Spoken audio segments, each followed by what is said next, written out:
primero que todo le quería preguntar, ¿usted tuvo la oportunidad de leerse el proyecto 184 o usted está deponiendo solamente sobre el tema de las terapias de conversión sin haberse leído el proyecto?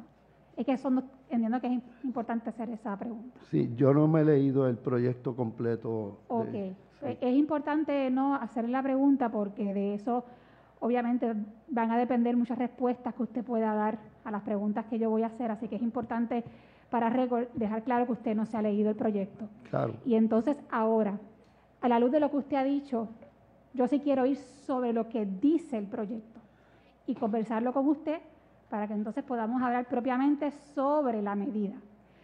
Primero que todo, quiero dejar también para récord, lo he dicho muchísimas veces, pero es importante, doctor, que usted sepa y el público que escucha sepa que yo me opongo y no estoy de acuerdo, no creo en que se deba obligar a nadie a cambiar aspecto alguno de su sexualidad en contra de su voluntad. Así que yo creo que en eso usted y yo estamos de acuerdo. De acuerdo. De la misma manera creo, doctor, que no se le debe prohibir a nadie cambiar aspecto alguno de su sexualidad cuando así la persona decide que quiere hacerlo. ¿Usted estaría de acuerdo conmigo en lo que acabo de decir? O sea, yo no creo en prohibir, yo no creo en obligar a nadie a cambiar nada. Tampoco creo que se le deba prohibir a la persona que libremente quiera cambiar cualquier aspecto de su sexualidad el poder hacerlo. ¿Estaría de acuerdo con lo que estoy expresando? Sí, yo estaría de acuerdo si estamos hablando de adultos ya, exacto, ya con muy sus bien, buenos años. De acuerdo, lo que pasa es, doctor, y déjeme explicarle, el proyecto, en su definición de terapia de conversión, no habla de niños ni de menores, habla de individuos. Y se lo voy a leer para que usted conozca lo que dice la definición de este proyecto. Dice, terapia de conversión significa aquella práctica o tratamiento provisto por una entidad o profesional licenciado o certificado para proveer servicios de salud mental que busca cambiar la orientación sexual o identidad de género de un individuo. Doctor, dice individuo. Incluye cualquier esfuerzo. Se lo voy a repetir. Incluye cualquier esfuerzo o tratamiento dirigido a cambiar el comportamiento corporal, expresiones o la orientación sexual de un individuo, así como eliminar o reducir atracciones románticas o sexuales o sentimientos hacia individuos del mismo género. Y continúa entonces la definición hablando de lo que no sería terapia de conversión y tal vez lo que usted ha hablado sobre terapias de afirmación. Así que es importante subrayar, doctor, que en esta definición se habla de cualquier esfuerzo dirigido a, fíjese, cambiar comportamiento corporal, expresiones y luego habla de orientación e identidad. ¿Por qué subrayo esto, doctor? Porque una de las preocupaciones que se han levantado en la discusión pública sobre esta medida va dirigida a que entendemos, algunas personas, que esta definición es muy amplia, es vaga. Entonces, usted mismo, cuando se le preguntó, cuando la senadora Rivera Lacén le preguntó cómo usted define terapia de conversión, usted habló de procesos o técnicas de aversión, usted habló de lenguaje condenatorio, de que le hagan pensar a una persona que su decisión no es correcta, que se le dé un trato humillante. Y yo estoy de acuerdo con usted en el sentido de que toda técnica o práctica que sea contraria a la dignidad humana, por la razón que sea, debe ser prohibida. Pero lo que usted dijo, estar en contra de, no es lo que dice la medida. Y yo creo que esta distinción es fundamental hacerla, porque estamos hablando de un proyecto de ley. No estamos hablando ahora mismo, ¿verdad?, yo entiendo obviamente que usted viene aquí a hablar como perito, ¿no?, en su área de conocimiento, pero en la legislatura aprobamos leyes que tienen implicaciones sobre la vida de los demás. Ahora mismo, doctor, si esta medida se aprobase, tal como está redactada, yo le voy a hacer la siguiente pregunta. Si una persona de la comunidad LGBT va a su oficina y le dice, doctor, mire, yo llevo tantos años como transvesti, homosexual, y por razones médicas, por razones filosóficas, por razones religiosas, he decidido que quiero abandonar esa vida. Y quiero vivir una vida de abstinencia. Esa es mi voluntad, ese es mi deseo. ¿Usted podría ayudarlo? Claro que sí. Pues según esta medida, doctor, usted no lo podría ayudar, porque él no podría cambiar ni siquiera expresiones como sería su apariencia física, ¿verdad? Cómo se desenvuelve físicamente en su vida. Según el lenguaje de esta medida, esa persona, la libertad de esa persona no sería respetada. Esa es una de las preocupaciones. Por eso es que insistentemente he compartido esta opinión públicamente, porque entiendo que se debe respetar la libertad de todos, del que no quiera cambiar y del que quiera cambiar. Ahora, por otra parte, aquí definitivamente se ha hablado también, obviamente yo no pretendo ni mucho menos cuestionar su competencias como doctor, pero, doctor, debo decir que la APA, que tanto se ha citado, ¿verdad?, por los promotores de esta medida, ha establecido que no hay un consenso, y lo que quiero saber es que usted me corrija si esto es así o no es así, que no hay un consenso entre los científicos de la psicología sobre las razones exactas por las que las personas desarrollan una orientación heterosexual, bisexual, gay, lesbiana. Eso es correcto. No hay un consenso entre científicos sobre las razones exactas. Bueno, porque esta es una cita de la APA. Hay bastante evidencia científica de que no es una decisión, que no es una desviación, que no es una mala experiencia. Sí, yo no me refiero a nada de eso. Lo que quiero saber es si hay Pero déjeme contestarle. Sí, adelante. Y hay mucha evidencia científica de que tiene que ser un proceso biológico natural, especialmente porque todos los mamíferos hay homosexualismo y los estudios recientes de Harvard y Stanford están demostrando que hay genética y es tan genético que corre en familia. Hay familias que predominan o tienen mucho más componentes homosexuales. Pues para récord, doctor, me parece muy interesante su respuesta porque fíjese... Con permiso, señora senadora, ¿le permite por favor al deponente terminar su yo manejo el tiempo de mis expresión, preguntas según entienda que pero sea responsable. No se le puede coartar el derecho al deponente a que se exprese. Por supuesto que no. Cuando yo termine las preguntas, él puede seguir abundando. Le voy a pedir, señor presidente, que durante mi tiempo de preguntas yo sepa cuándo saber interrumpir y cuándo no. Le agradezco que por favor respete mi espacio en esta sesión. Le estoy pidiendo, deponente, si usted desea abundar más... Señora senadora, le estoy pidiendo que respete al deponente. Deponente. Eso es todo. Sí, gracias. Si usted desea abundar más sobre este tema, con mucho gusto, después que le haga las preguntas por un asunto de manejo de tiempo, con mucho gusto le escuchamos. Mire, deponente, otro asunto importante para mí en cuanto a este tema, y con esto ya se me está acabando el tiempo porque, ¿verdad?, fue interrumpida, pero es importante yo creo que señalar que interesantemente los propulsores de la ideología de género, llamada perspectiva de género, plantean todo lo contrario a lo que usted acaba de decir. Plantean que la sexualidad en todas sus dimensiones no es fija, es fluida porque es una construcción cultural. Y eso contradice sus teorías biologicistas sobre el tema. Ahora, dicho eso y dejado para récord, le pregunto, usted habló sobre los traumas, ¿no?, de los menores de edad cuyos familiares, cuyos padres no saben atender con sensibilidad las diferentes situaciones que pueda estar pasando un menor de edad. Y usted habló sobre ciertos riesgos de terapias como las que usted específicamente ¿verdad?, señaló.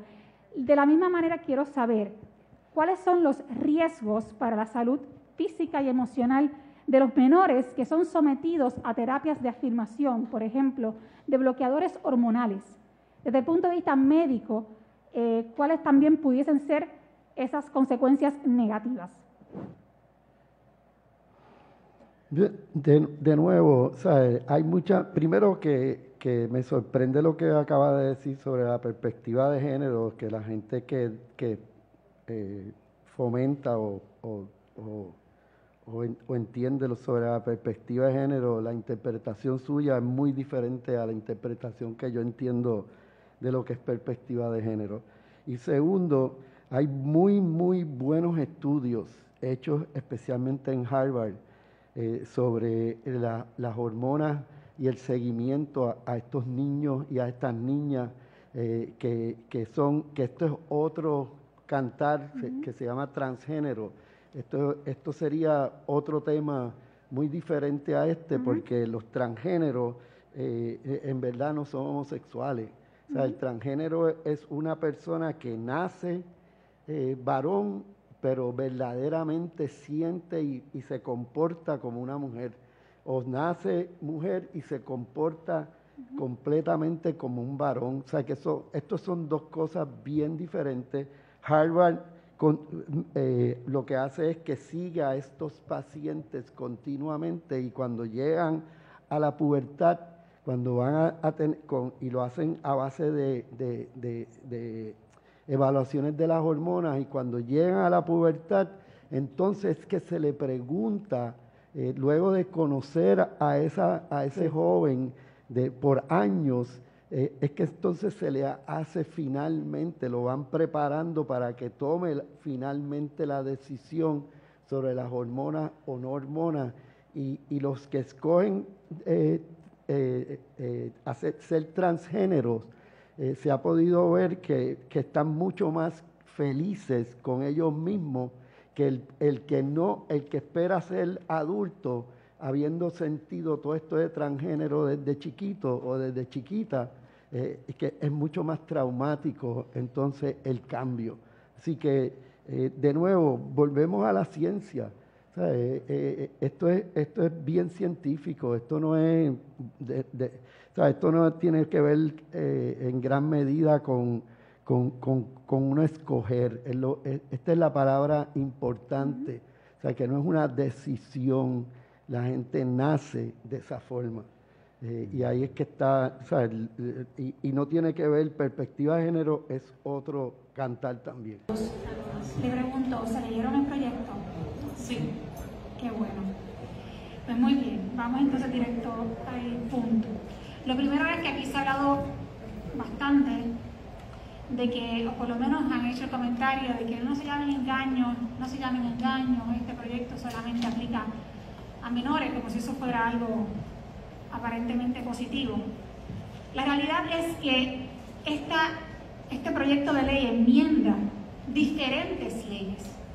Y una de las leyes que enmienda es la ley 408 del 2000, que es la ley de salud mental, que aplica a adultos y a menores. O sea que la ley que se está enmendando a través de esta legislación aplica a todos. Ahora bien, por otra parte, dicho eso, yo tengo que presumir que mis compañeros legisladores entienden el principio de hermenéutica in pari materia, ¿verdad? Y que por lo tanto lo que se establece en esta ley como un daño o como un maltrato podría ser interpretado o utilizado de la misma manera en otras legislaciones, o ¿verdad? Cuando se vayan a interpretar otras legislaciones, para efectos de poder determinar qué constituye terapia de conversión, qué constituye maltrato, qué constituye daño. Así que mi llamado es que cuando hagamos un análisis sobre esta pieza legislativa, no la miremos en el vacío como si fuera una pieza solitaria, sino que nos ubiquemos en estos conceptos propiamente jurídicos que tienen que ver con nuestras funciones legislativas y de lo que también serán las funciones interpretativas de los jueces que estarán analizando legislaciones ante su consideración, ¿verdad? Cuando sea el momento. Dicho esto, y aclarado esto, a mí me parece interesantísimo que quienes objetan hoy la indignidad de las llamadas o mal llamadas terapias de conversión, que a mi juicio no están definidas de forma puntual en este proyecto de ley. Por eso ha sido una de mis críticas, que la definición es demasiado amplia. Estén aquí celebrando que esto no le aplica a los adultos.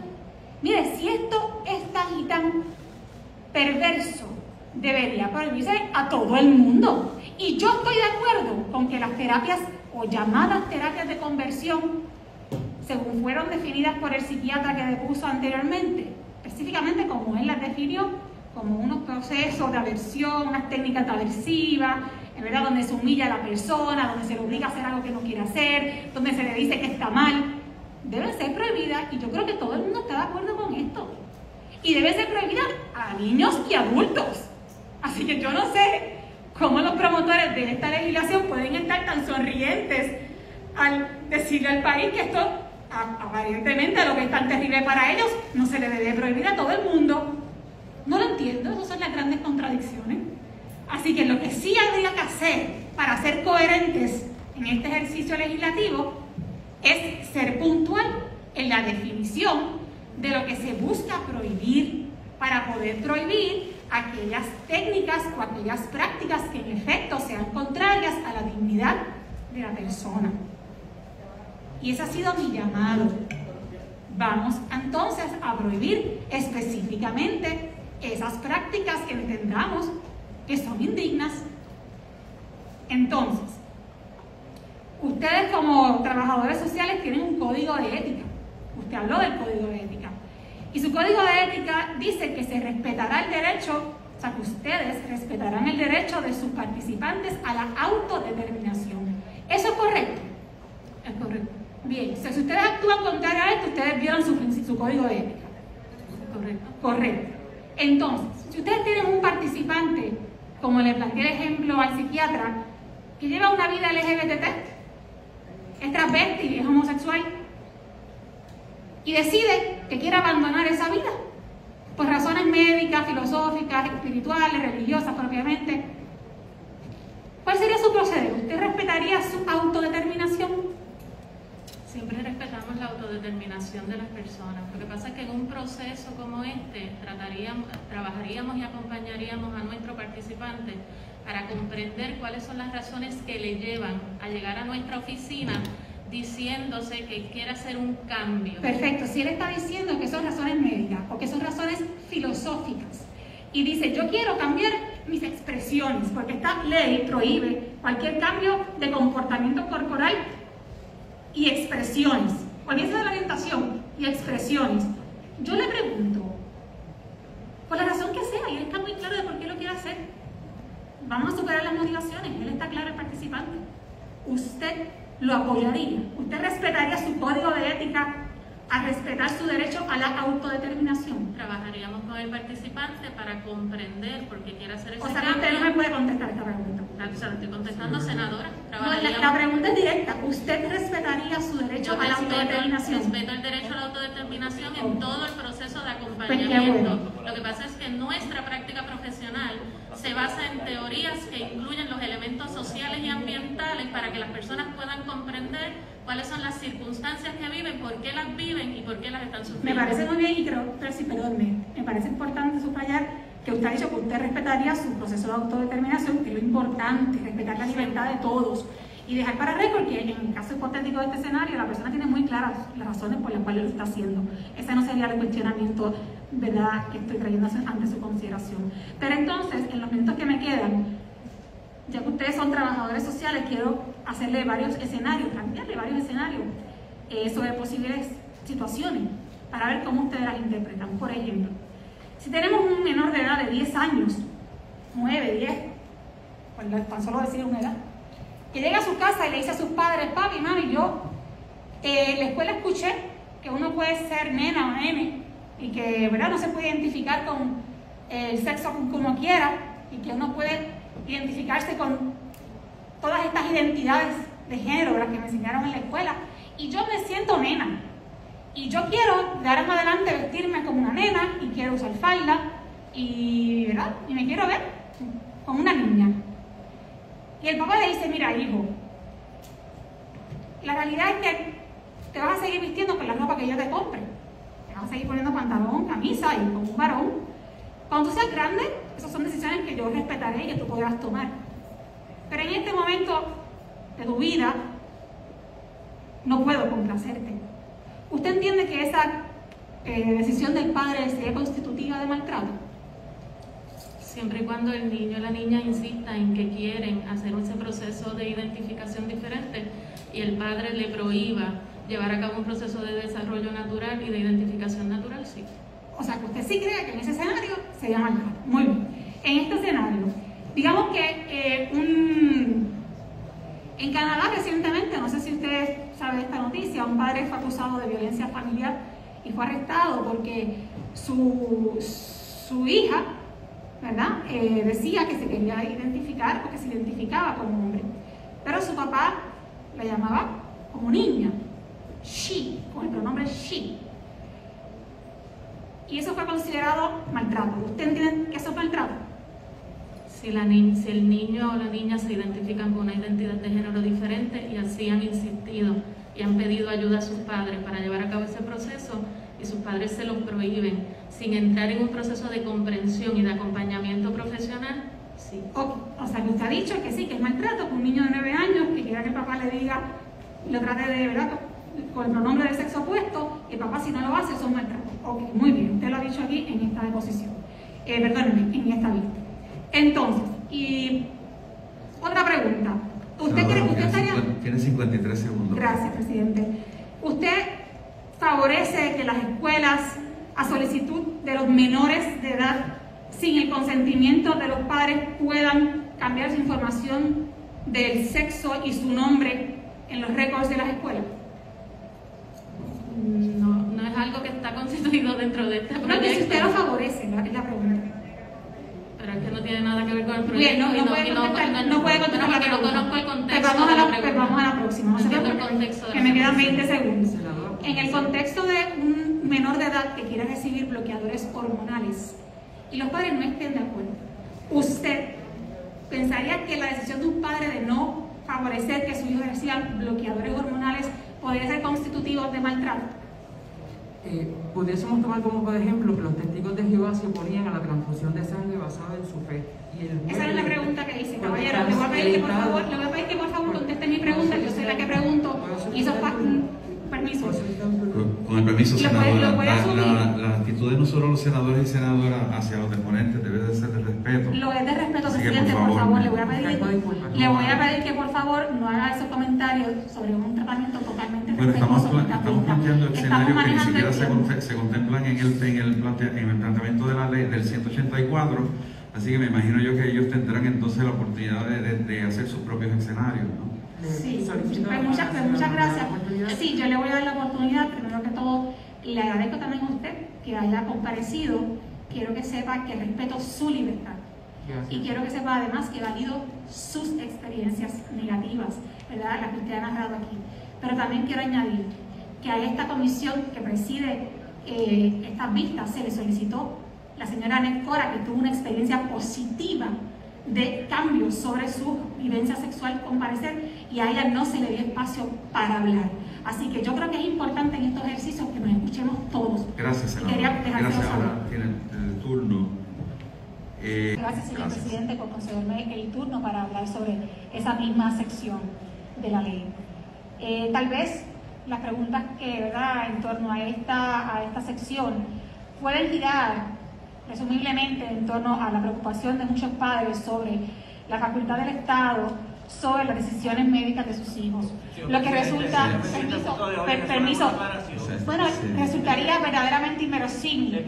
Y aquí el público, y aquí el permiso, es una aclaración tan válida como la suya, compañero. Y estoy pidiendo el tiempo, igual tiempo, para hacer la misma aclaración. Senadora, mi perspectiva legislativa, le pido que se concentre en la aclaración y no en un turno adicional. Le estamos dando permiso a todo el mundo que tenga igual oportunidad y le pido que se concentre exclusivamente en la aclaración. Igual que se lo pido a los demás senadores y senadoras. Adelante, por favor. Adelante. Estoy haciendo la aclaración Adelante. sobre esta sección a la luz de cómo yo también, como senadora, interpreto esta pieza legislativa y les solicito el mismo tiempo y respeto que ha tenido para otros compañeros. Se lo estoy dando y le pido sí, que proceda aclarando. Y que no limiten el contenido de lo que yo quiero decir, porque aquí nos encanta hablar de libertad de expresión. Pues mire, compañeros, lo que les estaba explicando al público en general es que precisamente cuando uno lee esta sección utilizando los principios de hermenéutica, a la luz de lo que se establece aquí como un maltrato o daño por parte de un padre hacia sus hijos, esto abre la puerta para que el Estado entienda que todo padre que no esté de acuerdo, por ejemplo, con un proceso, señora senadora, le pido, señora senadora, le pido por última vez que se concentre en la aclaración y no en la especulación. Señora, está fuera de orden, Senadora, está fuera de orden. Sigamos. Creo que toda esta discusión probablemente no estaría suscitándose si la definición de terapia de conversión en esta medida estuviese claramente establecida. Toda esta discusión es producto precisamente de la amplitud y la variedad de esa definición. Porque me parece a mí que tanto los que están a favor como los que están en contra de este proyecto, todos están en contra del maltrato, de cualquier tipo de forma de maltrato.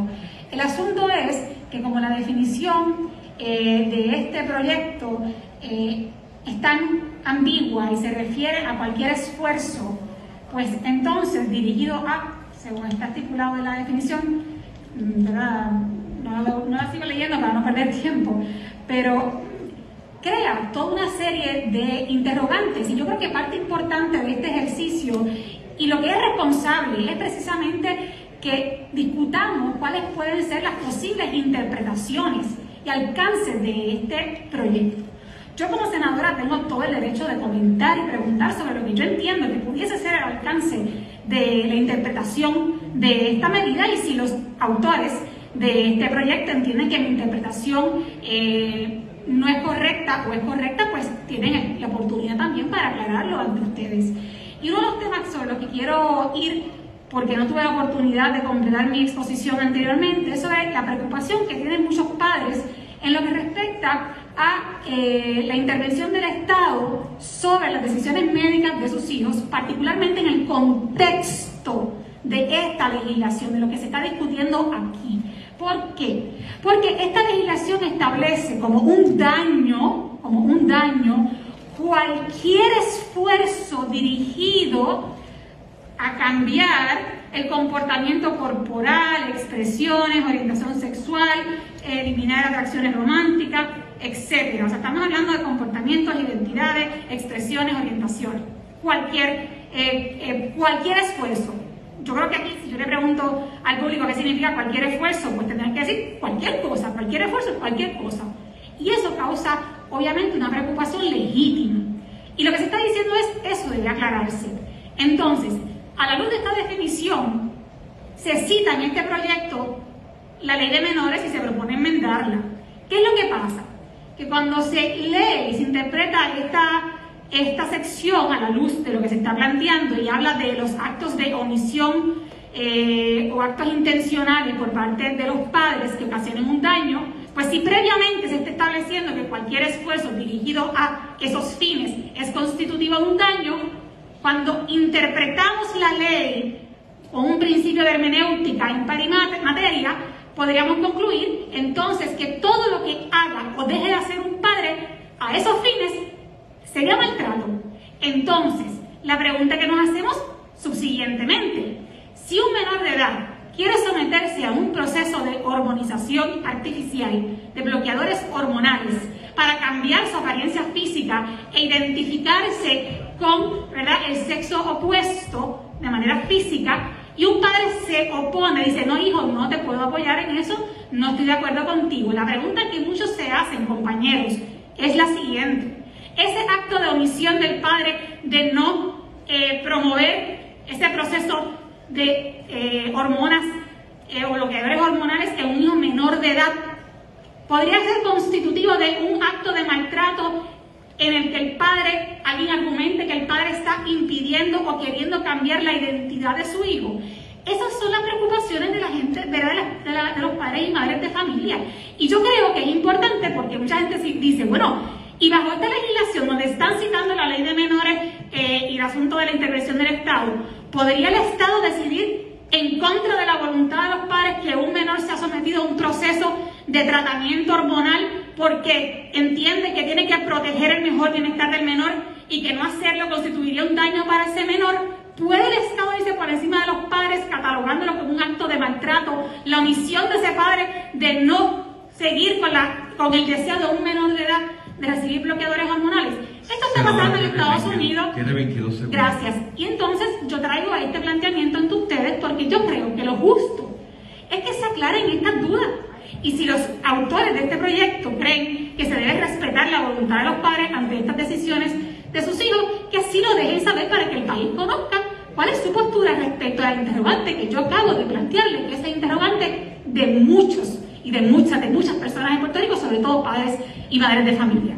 Senadora, sobre ese aspecto, yo quiero comentar lo siguiente. Usted ha leído, ¿verdad?, el proyecto, lo tenemos aquí. Usted ha citado lo que ese proyecto dice. O sea, cualquier acto, cualquier acción, o sea, es tan ambiguo porque eso puede incluir buscar una ayuda pastoral. O sea, aquí es increíble que de momento... Nuevamente comento, ¿verdad? Ya llevamos varias horas de vista, así que al que se conecta ahora le invito a que la vea desde el principio para que pueda recapitular. Pero ciertamente esta medida tal cual está redactada, a mi juicio, se presta para múltiples interpretaciones y por lo tanto para múltiples preocupaciones. Y una de esas preocupaciones, entre todas, es cuáles son los actos u omisiones por parte de los padres que podrían ser constitutivos de maltrato por terapia de conversión. Esa es una pregunta legítima que tienen muchos padres y muchas madres.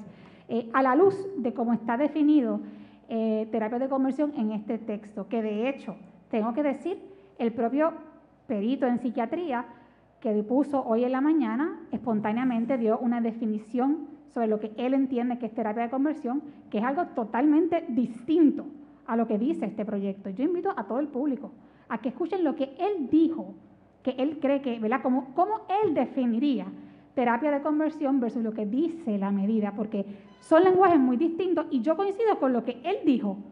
Y yo creo que si todos nos pusiéramos de acuerdo en precisar el lenguaje a la luz de lo que el propio psiquiatra está diciendo que es, a lo mejor nos ahorraríamos mucha discusión. Así que insisto en la necesidad de precisar esa definición para explicar específicamente en qué consisten esas terapias y para que el que no escuchó antes tenga la oportunidad de saber más o menos qué dijo. Él dijo que terapias de conversión eran técnicas de aversión, de un trato de humillación, de algo, ¿verdad?, de unas terapias donde se condena a la persona, a su conducta, o que se le hace sentir, ¿verdad?, que ha tomado una decisión incorrecta, por dar más o menos un resumen de lo que el doctor señaló.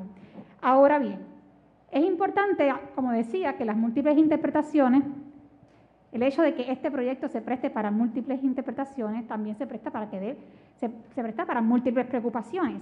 Y en la línea de lo que la doctora y la pediatra acaba de exponer, una de las preocupaciones a la luz del texto de este proyecto es que muchos padres se preguntan si el hecho de que ellos no estén de acuerdo con que un hijo menor de edad se someta a un proceso de bloqueadores hormonales podría ser constitutivo de maltrato a la luz de este proyecto, interpretándose que el hecho de que el padre no esté de acuerdo con que el menor se someta a ese tipo de procesos podría entonces constituir una manera, ¿verdad?, en la que el padre esté impidiendo que ese menor se identifique con la identidad con la que el menor dice identificarse.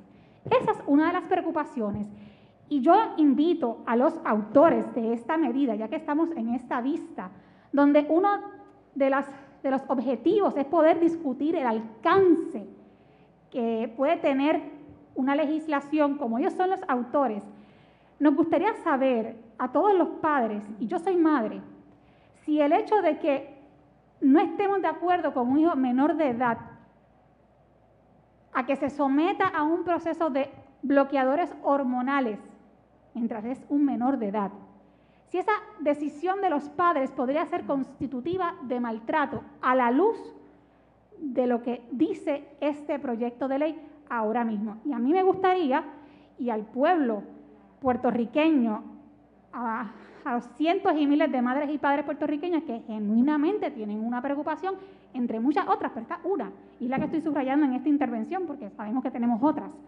Pero por lo menos me gustaría saber si los autores pudiesen contestarle Senadora, a los padres. Tiene 50 segundos. Sí, senador, gracias. El senador Bernabe tuvo un minuto más de turno, así que yo también lo quiero consumir, si me lo permite. Así que, y verdad, me gustaría, ¿no? Y en eso enfatizo, si pudiésemos aprovechar esta oportunidad, ya lo dije en la sesión de la mañana, traje esta preocupación, que es una preocupación legítima de muchos, y vuelvo y repito la pregunta. A la luz del texto de esta ley, para los autores de la medida, podría interpretarse que el que los padres se nieguen a que un menor de edad se someta a un proceso de bloqueadores hormonales para detener la pubertad, esa decisión de los padres, a la luz de este proyecto, podría constituir maltrato. Yo agradecería una respuesta a esa interrogante. Sé que muchos padres y madres también. Gracias. Incluso se nos ha invitado a que nos sentemos a la mesa a tratar de definir con los opositores cuál sería la definición adecuada de terapia de conversión. Esto es como invitar al Ku Klux Klan a definir lo que es racismo. Creo que debe haber respeto de parte y parte entre los que favorecen la medida y los que no la favorecen. Así que yo les llamo al trato respetuoso en sus expresiones. Quiero señalar lo siguiente. Aquí insistentemente los autores de la medida han insistido en que esto es un proyecto de ley dirigido puntualmente a los profesionales de la salud mental. Vean la vista del día de hoy, eso ha sido, ¿verdad?, algo que se ha repetido a la saciedad. Sin embargo, interesantemente, por ejemplo, la deponente, la licenciada Pagán, no ha hablado nada de los terapistas ni los profesionales de la salud mental. Se ha concentrado realmente en las relaciones entre los padres y los hijos, ha hablado del contexto del maltrato, ha señalado que el Estado tiene derecho a intervenir cuando hay maltrato, cosa que con la que yo también concurro. Cuando hay maltrato, indudablemente hay que intervenir. El asunto aquí es ¿qué constituye maltrato? ¿Cuál es el alcance? ¿Verdad? ¿Cuál es la interpretación que podemos dar a la luz del texto de la ley para determinar qué acciones u omisiones de los padres constituyen maltrato? Y yo creo que ahí estriba la preocupación de los padres y madres de familia. Y un poco, ¿verdad? Y vuelvo y repito para aquellos que no tuvieron la oportunidad de escucharme previamente, yo repudio toda práctica que constituya maltrato. Y yo creo que tanto los que están a favor como los que estamos en contra, estamos de acuerdo en esto. Por eso es que mi llamado es a que definamos puntualmente lo que es terapia de conversión. El perito en psiquiatría, el doctor Farinacci, compartió una definición de lo que él, como psiquiatra, dice que es terapia de conversión. Y yo creo que se debe repasar esa definición del doctor Farinacci. Perdóneme, Franceschini, me disculpan.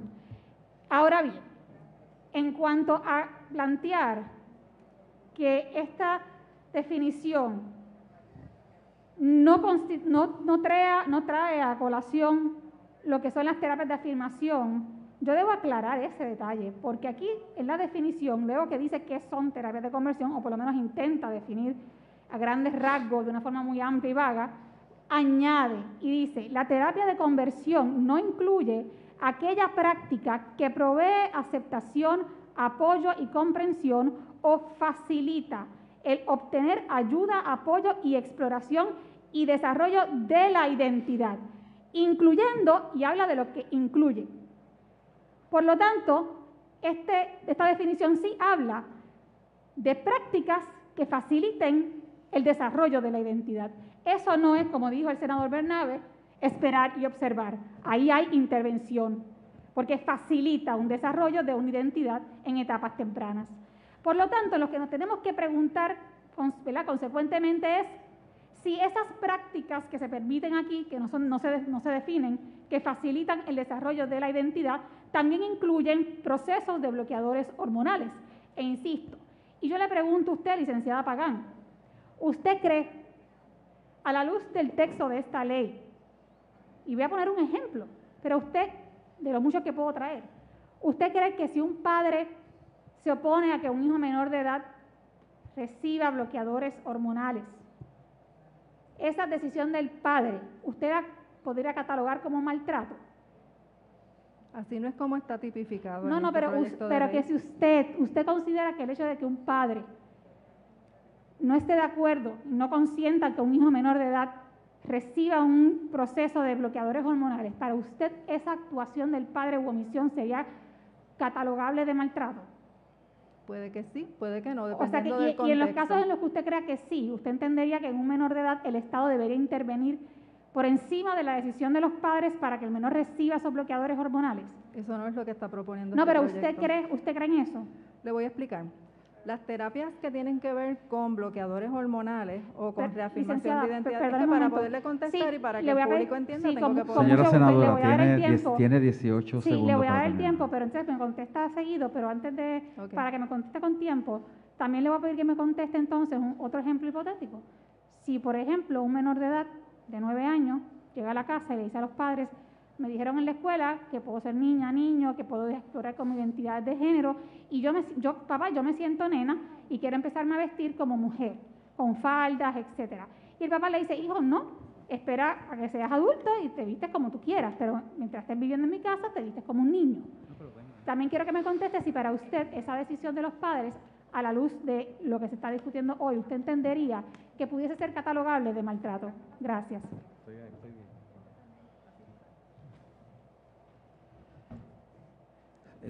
La licenciada está en su derecho de contestar o no. Sí, permiso, presidente, permiso. ¿A qué se debe la determinación? A las reglas de la Senado. ¿Cuáles son, por favor? Las reglas del Senado. El presidente puede entender, puede advertirle a quien está deponiendo si quiere presentar su respuesta o no. Presidente, yo soy la que tengo ahora mismo la facultad de preguntar y la deponente tiene el deber de contestar mis preguntas. Esto no es a discreción suya. Así el que, presidente tiene sí discreción aquí. Le advierto que por favor se atenga a las reglas. Me parece insólito. Yo soy el quien presido esto. Me parece insólito y le estoy dando la deferencia. Me parece insólito que usted intervenga en mis preguntas para decirle a la deponente que puede contestar o no. Eso nunca se ha hecho en este, ¿verdad? Por lo menos en el tiempo que yo llevo aquí, y no hay ninguna razón que justifique su determinación y la estoy ahora mismo cuestionando. No la acepto. Señor presidente, no hay problema porque a mí las preguntas me encantaron y las quiero contestar. Gracias, licenciada. Sobre las terapias de reafirmación de identidad de género. No podemos comparar bajo ningún concepto una terapia de conversión con una terapia de reafirmación de identidad de género.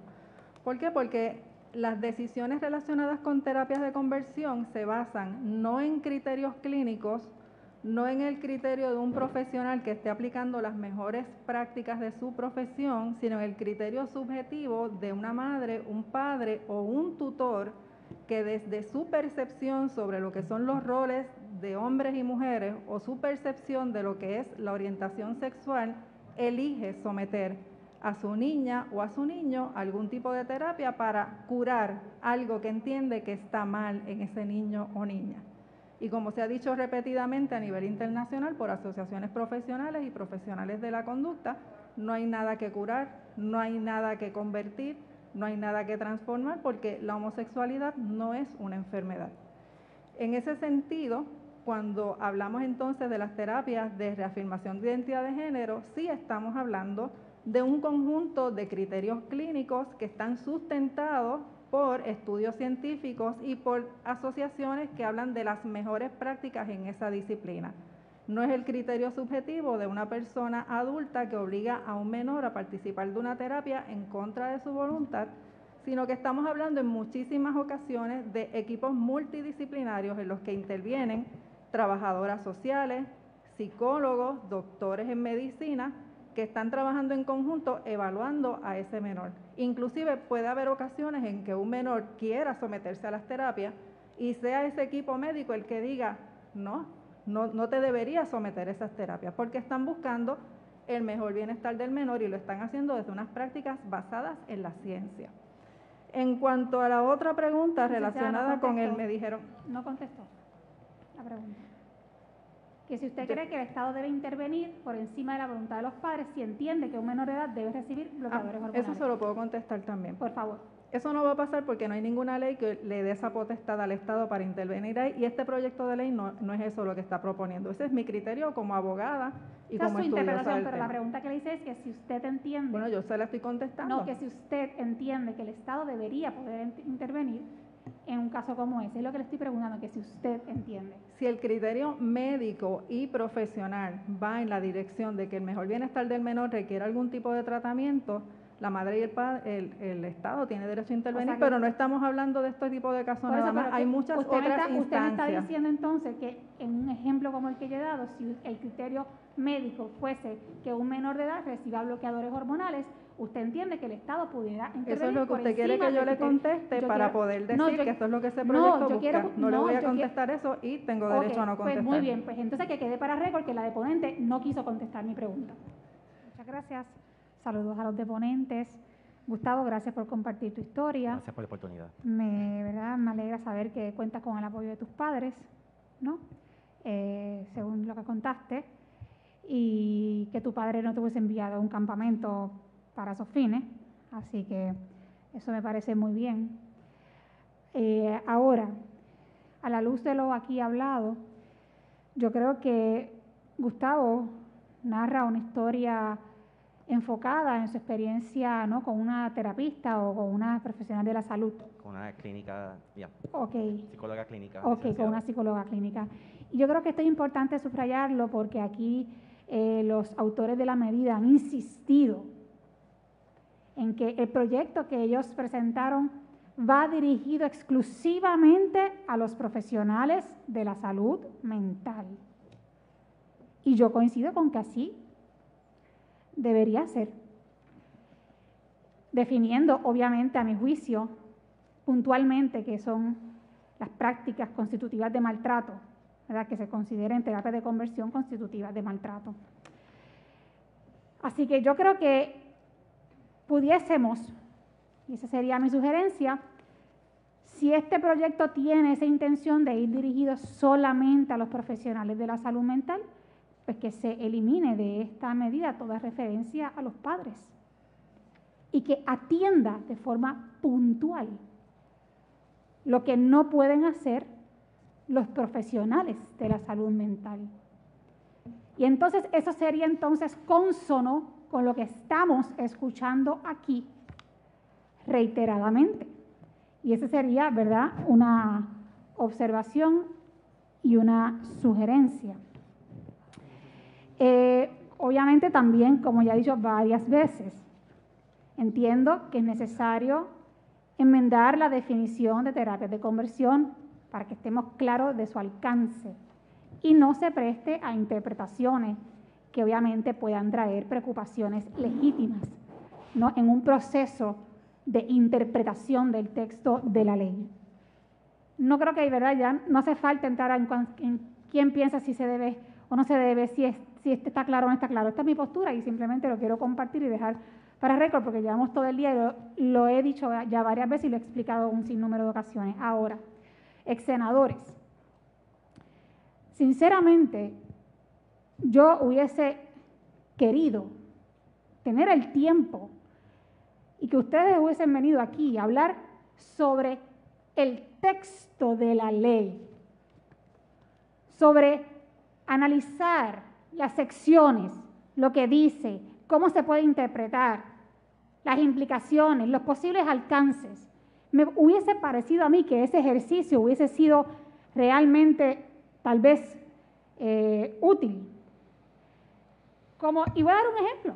Por ejemplo, en la primera oración de la definición de terapia de conversión, dice, significa aquella práctica o tratamiento provisto por una entidad y lo vuelvo y lo digo, profesional, licenciado o certificado. Y como aquí dijo un ex juez, dijo, el adjetivo de licenciado no aplica a entidad porque hay un O antes de profesional. Y yo creo que ustedes como senadores saben muy bien que en un texto de ley hay una diferencia muy grande entre una I y una O. Y esas son las cosas que a mí me hubiese gustado poder discutir con ustedes con toda la seriedad que amerita este proceso. Y por último, debo decir que yo espero, senador, que usted no presuma que está hablando a nombre de todos los religiosos en este país, porque yo creo que usted muy bien entiende el tema de la diversidad y sabe que dentro del sector religioso hay diversidad. Y les digo más, también ustedes deben de saber que dentro del sector de la comunidad LGBT también hay diversidad y no todos piensan igual. Así que yo creo que para récord es importante establecer que cuando hablamos de diversidad también se debe de incluir a los que pensamos diferentes. Así que, dicho eso, ¿verdad? Concluyo. Le doy las gracias por haber comparecido. Ha sido un día largo, así que también agradezco a la comisión por el esfuerzo de hacer este ejercicio. Sí, señor presidente. Sí, señor Batea. Sí, simplemente, si puedo hacer una breve reflexión sobre lo que ha dicho la senadora, bien breve. Sí, señor. Primero, senadora, si es tortura, es tortura. Y a mí, honestamente, ese encajonamiento suyo de si los padres torturan, no es tortura, pero si un profesional tortura, sí es tortura, perdóneme, yo no lo tengo. Yo no lo compro, yo no lo absorbo, yo no lo entiendo. Tortura es tortura. Si yo creo que una terapia de conversión se define, y lo ha definido en el mundo entero, se está definiendo como tortura, eso es muy distinto a que un padre aconseje a su hijo, hable a su hijo, o que un amigo hable. Son dos términos distintos, pero yo creo que le corresponde a ustedes hacer ese ejercicio y mirarlo con calma. Segundo, si usted me invita, con mucho gusto, vamos palabra por palabra, oración por oración. Si quiere, lo hacemos y lo hago con mucho gusto. Claro que sí. Gracias. Estoy en contra de las terapias de conversión, estoy en contra de la tortura a estos jóvenes. Y si usted quiere ir palabra por palabra, créame que si esa es la invitación suya, yo lo hago el día que usted quiera, dígame el día y la hora y voy a estar allí. Vamos y finalmente, a hacerlo con mucho gusto. Gracias, yo no vine aquí a hablar a nombre de la iglesia. Y yo no vine aquí hoy a hablar a nombre de ningún grupo que no sea a nombre mío. Pero puedo hablar a nombre de un enorme grupo de puertorriqueños que creemos y creíamos que este tema ya lo habíamos superado. Y la senadora, ex senadora Zoela Boy, fue líder el cuatrenio pasado con el compañero Vargas Vidot, con el compañero Juan Dalmau, tengo que decir también, fueron líderes en elevar este tema a discusión pública. Y yo les agradezco mucho a ellos, aprovecho la coyuntura de su pregunta para decirles que ellos nos educaron a todos de lo que era el tema. Y yo creo que este tema se ha discutido bien en Puerto Rico y no me cabe la menor duda que la mayor parte del pueblo de Puerto Rico, una gran mayoría, sabe que hacer política pública, que es lo que nos convoca el senador Bernabe, sí, habrá gente que esté en contra, pero la política pública de Puerto Rico es que los niños tienen que ir a la escuela. Habrá padres que no quieren llevar a su escuela, pues eso es maltrato. A lo mejor hay padres que entienden, y no estoy hablando de nada en específico, que las niñas tienen que quedarse en su casa y los niños van a ir a la escuela, ¿verdad?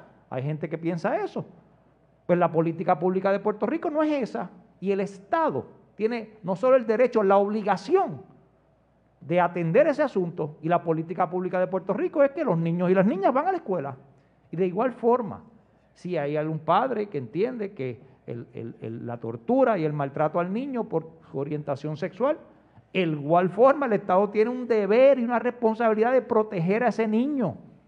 Y yo entiendo que no hay una diferencia entre lo que ya el Estado hace con lo que el Estado pretende hacer en este caso. Y le agradezco su respuesta. Para récord, lo que le quiero dejar saber, senador, es que la mayoría no, todos, tanto ustedes que favorecen este proyecto, como todos los padres que se oponen a él, nadie, ni de un lado ni del otro, cree en la tortura. Yo quiero pensar que usted coincide con que los padres y madres que están en contra de este proyecto no están en contra porque crean en la tortura. Y le debo, ¿verdad?, a esto creo que es bien importante decirlo porque no se vale demonizar de ningún lado. Y yo creo que sí es importante, y lo vuelvo y lo reitero, porque veo que se repite ese comentario, que aquí el punto que se está trayendo a colación por un sector es que entendemos que esa definición es tan vaga que se presta para unas interpretaciones que preocupan a los padres y madres de familia. Y le digo más, y con esto concluyo. Yo no solamente creo en prohibir las terapias de conversión bien definidas, que es lo que estoy diciendo, esto no está bien definido. Creo en prohibirlas bien definidas, no solamente contra los menores, senador, es que también creo que se deben de prohibir contra los adultos, contra todo el mundo. Pero para poder llegar a ese punto y estar de acuerdo, tenemos que tener un proyecto de ley que verdaderamente no deje espacios para interpretaciones que se salen del alcance de lo que se quiere lograr. Muchas gracias.